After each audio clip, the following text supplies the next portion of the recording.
Sohrabuddin encounter case मामले में jail में बंद आईपीएस अधिकारी डीजी वंजारा ने इस्तीफा दे दिया है। वंजारा ने गुजरात के मुख्यमंत्री नरेंद्र मोदी और राज्य के पूर्व गृह राज्य मंत्री अमित शाह पर जमकर निशाना साधा। 10 पन्नों की चिट्ठी में वंजारा ने मोदी सरकार पर गंभीर आरोप लगाए हैं। वंजारा ने लिखा है कि सरकार सिर्फ अमित शाह को बचाना चाहती है, अफसरों को उनके हाल पर छोड़ दिया है। सूरत में जगह जगह इंडियन मुजाहिदीन के आतंकियों के पोस्टर चिपकाए गए हैं। सूरत पुलिस ने इन पोस्टरों में रियाज भटकल, इकबाल भटकल, मुजीब शेख, आलमजेब आफरीदी और अब्दुल तौकीर के फोटो लगाए हैं। वसुंधरा राजे ने गांधीनगर पहुंचकर नरेंद्र मोदी से मुलाकात की। राजे ने इस मुलाकात को शिष्टाचार भेंट बताया, लेकिन कहा जा रहा है कि राजस्थान चुनाव को लेकर राजे मोदी से मिलने गए। बीजेपी चुनाव प्रचार समिति के मुखिया नरेंद्र मोदी 10 सितंबर को जयपुर में एक रैली को संबोधित करने वाले हैं। बीजेपी के स्वराज संकल्प यात्रा की समाप्ति पर जयपुर में यह कार्यक्रम रखा गया है।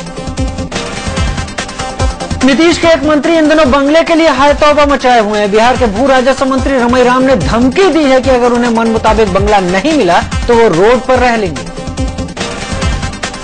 मध्य प्रदेश में इंदिरा सागर बांध के प्रभावित किसानों का जल सत्याग्रह जारी है। खंडवा में जल सत्याग्रह कर रहे किसानों को का साथ देने के लिए कांग्रेस के पूर्व विधायक राज नारायण सिंह भी पहुंच गए हैं।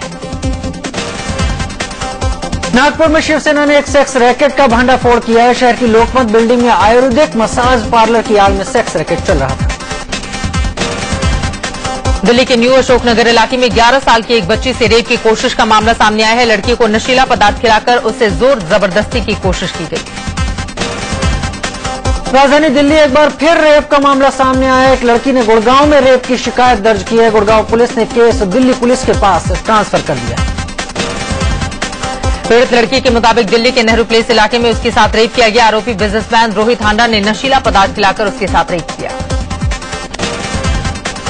मुरादाबाद में अमिताभ बच्चन और कौन बनेगा करोड़पति के क्रिएटिव हेड सिद्धार्थ बसु के खिलाफ मानहानि का मुकदमा दर्ज किया गया है।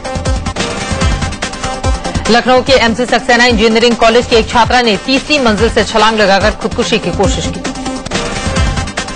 लखनऊ में ही दिन दहाड़े एक लड़की का अपहरण हो गया। मामला सादतगंज थाना इलाके का। 8वीं में पढ़ने वाली छात्रा का स्कूल जाने के दौरान अपहरण कर दिया गया। हापुड़ में एक कलयुगी बेटे ने अपने पिता की गोली मारकर हत्या कर दी। बाप बेटे के बीच जमीन को लेकर विवाद चल रहा था।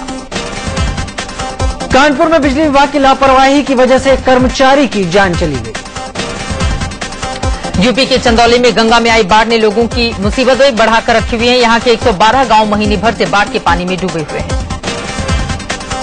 बिहार के हाजीपुर में बाढ़ के कहर से हजारों एकड़ में लगी केले की फसल तबाह हो चुकी है। बाकी बची फसल को लोग जल्दी जल्दी काटकर औने पौने दामों में बेचने को मजबूर हैं। पटना में हुई भारी बारिश ने नगर निगम की तैयारियों की पोल खोलकर रख दी है। कई इलाकों में भारी जलजमाव की समस्या से लोगों को गुजरना पड़ रहा है। पटना में ही बाढ़ पीड़ितों के लिए आई राहत सामग्री में धांधली से गुस्साए लोगों ने जमकर हंगामा किया। और वहीं ग्वालियर के हकुमगढ़ गांव में बारिश मुसीबत बनकर बरसी है। यहां लगातार हुई बारिश की वजह से सैकड़ों लोगों के कच्चे घर टूट गए। जम्मू कश्मीर के पुंछ जिले के केरनी और शाहपुर सेक्टर में पाकिस्तानी सैनिकों ने एक बार फिर जोरदार फायरिंग की। फायरिंग में 14 साल का एक युवक घायल हो गया। भारत के साथ बड़े तनाव के बीच पाकिस्तानी आर्मी चीफ परवेज अशफाक कयानी ने एलओसी का दौरा किया। जम्मू का एक परिवार पिछले 9 दिनों से अपने बेटे के शव का इंतजार कर रहा है। सांबा इलाके के रहने वाले सुरजीत सिंह की इंग्लैंड में रहस्यमय तरीके से मौत हो गई थी। और रघुराम गोविंद राजन आरबीआई के नए गवर्नर का पदभार आज संभालेंगे।